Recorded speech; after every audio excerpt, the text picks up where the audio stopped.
نقلل الشعر اللي في جسمنا للمره مليون. عندك زيت السعد وعندك زيت النمل، اختاري ايهما اقرب الى قلبك. زيت السعد حلو ولكن مش قوي بالنسبه للناس اللي شعرها خفيف وبره كده، مش هيبقى قوي بالنسبه لها.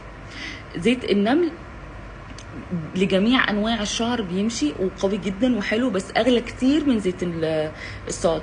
واي عطار هيبيع لك زيت النمل ويقول لك هو عندي ويقول لك بقى حاجه ب 50 جنيه و40 جنيه و100 جنيه، ده ايه تعرفي ان هو مش اصلي ومضحوك عليكي ومضروب.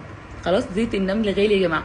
زيت السعد مراحل، في منه يعني غالي وفي منه رخيص، بس كلهم حلوين لان السعد نبات اصلي، نبات موجود اصلا عندنا في مصر، فعادي يعني سعره مش لازم يبقى غالي، عادي.